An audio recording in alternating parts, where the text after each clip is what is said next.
Hi there. So it's January 8th, and we had our first coffee chat of the year. It went great. Thank you to everyone who joined us. We had a nice deep dive into Mural today. We covered mostly how to prepare for facilitating with Mural, warming up for Mural. So we covered things like using a communications or communicating ahead to let people know about Mural, as well as to use a Mural Sandbox, which is a practice space. You build it and you send people a link to practice ahead of time. So we went through a few examples of that. And so here I'll just share with you a little bit what I mean by that. Now, here's a communications template. This is available free for you to copy and use. This is actually available in my blog, Dancing with Mural, and you can copy this and use this to pre-communicate with your participants, because good communications means better meetings. Please use this and have better meetings. This has been written in conjunction with my colleague Brian Turallo, who leads the virtual facilitation workshops, and if you've taken that workshop, you'll see some similarities in the communications template. So it's good to, this is the part I want to highlight. This is the juicy part everyone wants to know. So during the event, we're going to be using collaboration technology tools. Put them here. What are you going to use? Mural, Google Docs, PowerPoint, whatever it is. Describe the tool. If it's Mural, as sometimes I say things like, this is a online collaborative whiteboard tool. And then you give people different ways to practice. So maybe you send them to Mural's website and they go check out that. Maybe you also include a link to a 3-minute video. There's one on YouTube that you can use. Just YouTube Mural tutorial and grab one that's really quick. And then here we go. Visit this link and check out a sandbox. Couple of sandboxes here. This is one that has been designed by Gina Weatherup, and so she sends this ahead to participants, and she's got some pre-populated text here. So you want to have, what skills do you want them to practice? I generally introduce the skills of navigation and adding a post-it. Even if you just have something in here that says, welcome to the sandbox, practice double clicking to add a post-it, and then practice clicking and dragging to navigate. That is enough just to get people some familiarity. And you're not asking them to be experts. You're just trying to reduce their anxiety about using a new tool. And then here's my Mural Sandbox. So I have 4, virtual flip charts here. Step 1, double click to add a sticky note. You can see I reuse this so you can see different groups who have played in here. Step 2, double click one of these sticky notes to add text. Click and hold to navigate around the board. And step 4, discover. See if you can find out how to add an icon. Now, this is where I would love for you to teach me what I don't know and see what else Mural has to offer, because they have tons of templates that you can use. So search and see if you can find a Mural template that you like. For example, at one point, I believe I found a template for a Mural scavenger hunt, which looked like it would be so much fun, maybe even a little bit too robust. Let's see if we can find it here. Mural results. Oh, I think it was actually a relay race, if I can find it.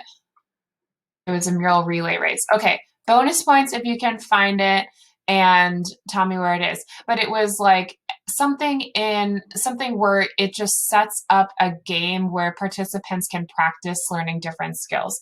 I'll try to find that and send it to you. But my goodness, look at everything that's in here. I mean, you could just never have to actually design anything. Look, here's a personas template. How cool is this? You can just come in here and grab this template and here's your activity. You hardly have to do any design at all. So lots of really cool stuff to make it easier for you. Now, I am always the first person to say, Mural, not for everybody. Check out other tools. I love using Google Docs, because with Google Docs, there's no barrier to entry.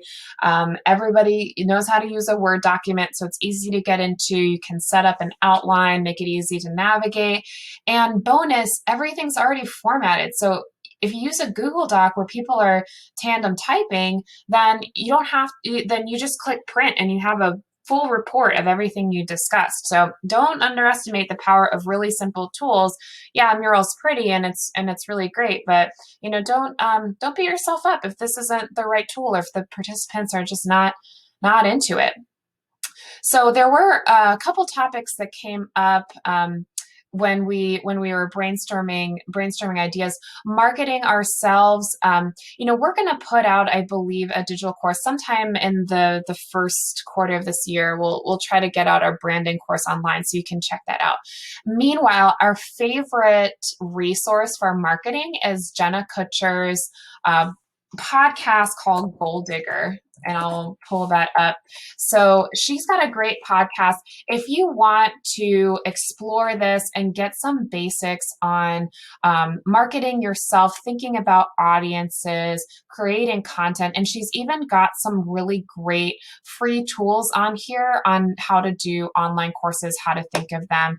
We really love Jenna Kutcher, and she's helped us shape our marketing strategy a lot.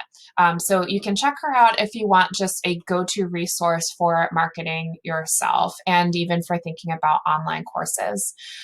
Check out, we have a few new blogs. We busted out a bunch of blogs at the end of 2020 to try to clear our slate, because we are going to be working on a new website previews. So check out, we've got a great blog up, Don't Just Do Something, Stand There. This is a book summary of the book, Don't Just Do Something, Stand There, with some added tips for facilitators on adapting this content virtually. This is a really great guide, especially for managing your own emotions and your own self-talk as a facilitator. Check out, if you've ever been curious about the tool Session Lab, we have a how-to guide on using Session Lab to plan your agendas. Check this out. There's a video of me setting up an agenda using Session Lab and a step-by-step guide on how to set up your Session Lab. You can check out either of those two things. We recently did a podcast with Workshops Work, and this is with Miriam Hadness. We talked all about how confidence working virtually comes through experience and with community. That's the whole goal of our coffee chats. I want to highlight a friend of mine, Emily Mills, is going to be putting out a Sketchnote Your Goals workshop, so stay tuned. Our social media, we will post information about that. Emily Mills wrote the book, The Art of Visual Note-Taking, so you may really enjoy this Sketchnote Your Goals. And check out her Sketchnote Academy website. She's got some great online courses. If you have been wanting to build a practice of sketchnoting or visual note-taking, Emily is your gal. She has just some great resources up. So Sketchnote Academy. Last thing, now more important than ever, to understand power dynamics and how power works. The wonderful students at George Mason University's ODKM program have a capstone project every year to put together a workshop, and one of the workshops this year is on power. This also happens to be a group that I mentored in their first year of grad school, so I'm particularly excited for this workshop. You can expect that any workshop you attend from George Mason students is going to be well researched and have a lot of great data for you to pull into your practice. And so we'll post a link to this as well, so stay tuned to our social media, or you can check out power-by-odkm.com to get onto this workshop. That's all for our announcements today. As always, we're available for virtual facilitation consulting. Happy to help you with your agendas, as well as if you do want some coaching on your personal brand, we're more than happy to talk about doing some coaching for you, a couple sessions to brainstorm audiences and brainstorm who you're trying to reach. That is something that we do offer. Thanks for watching this video. I hope to see you in an upcoming coffee chat. You can check those out on our website. Head over to our events page. They're all listed there for January. The new process is that when you find the date that you want to head to, click grab your spot. You will have to set up an Eventbrite account in order to register, but that will get you in. And this also has a great waiting list feature. So if we sell out, this will give you a way to register and get a spot if we have dropouts. Okay, thank you for watching, and I'll see you in an upcoming week.